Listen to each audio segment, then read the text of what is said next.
সম্মানিত মঞ্চে যারা উপস্থিত হয়েছেন, যারা অটুট প্রহরীর মতন ভারতবর্ষের সীমানাকে রক্ষা করেছেন, যে প্রহরীর দিন নেই রাত নেই, রাতের তাপমাত্রা হিমাঙ্কের কত নিচে নেমেছে, তারা তা কিন্তু অগ্রাহ্য করে ভারতবর্ষকে সাবলীল অখণ্ডতার পক্ষে রায় দিয়েছেন।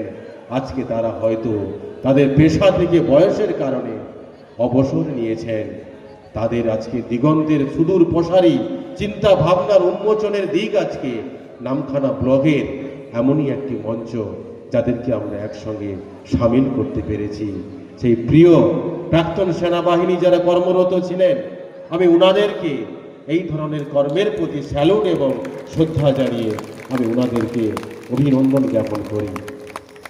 সম্মানিত মঞ্চে উপস্থিত আছেন সাগর মণ্ডল 5-এর যিনি সঞ্চালনা করছেন, সুব্রত ভাই যুব মোর্চার তারাপদদা আছেন, এবং আমাদের বর্ষিয়ার নেতৃত্ব রাজাদা আছেন, এবং সাগর মণ্ডল 5-এ যুব মোর্চা, মহিলা মোর্চা এবং মূল সংগঠনের যারা সকাল থেকে এত তীক্ষ্ণ আবহাওয়াকে উপেক্ষা করে দীর্ঘ লাইন অতিক্রম করে সহযোগিতা করলেন হাতে তেরেঙ্গা নিয়ে, আমি সবাইকে একবারকে শ্রদ্ধা, অভিনন্দন এবং ধন্যবাদ জ্ঞাপন করি।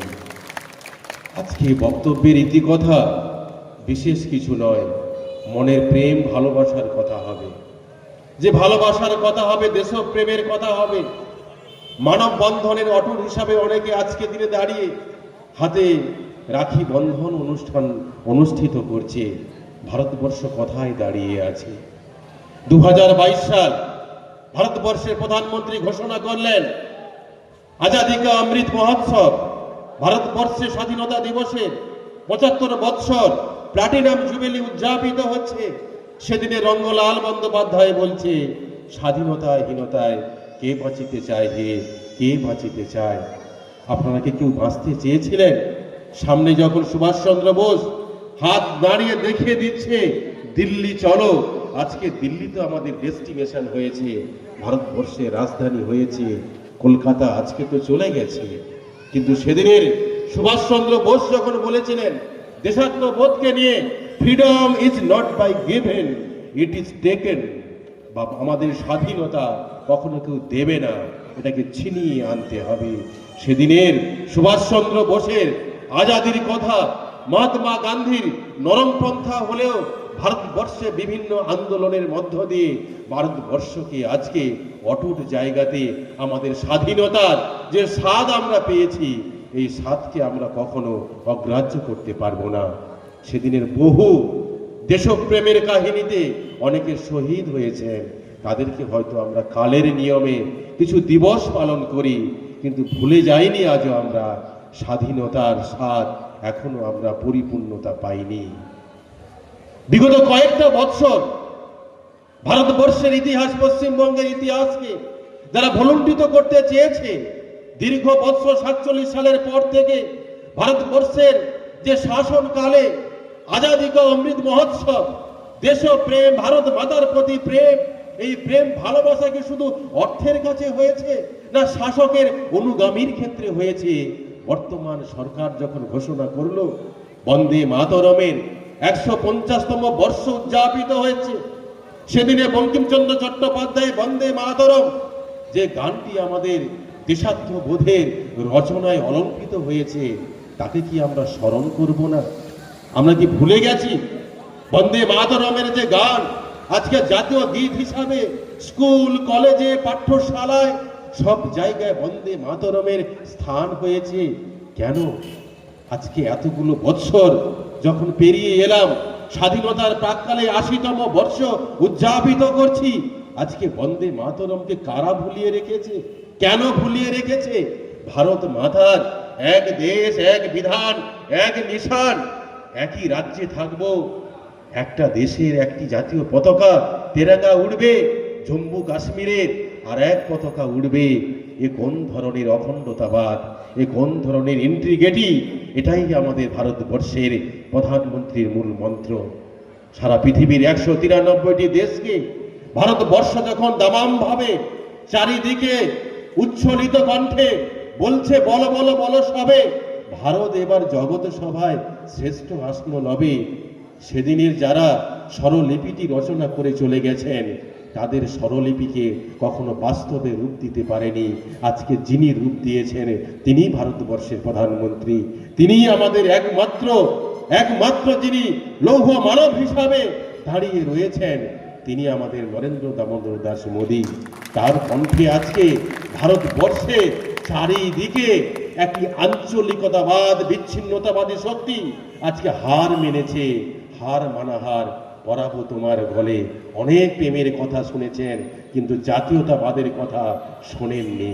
শুনতে হবে, ও আমার দেশের মাটি, তোমার পরে ঠেকাই মাথা।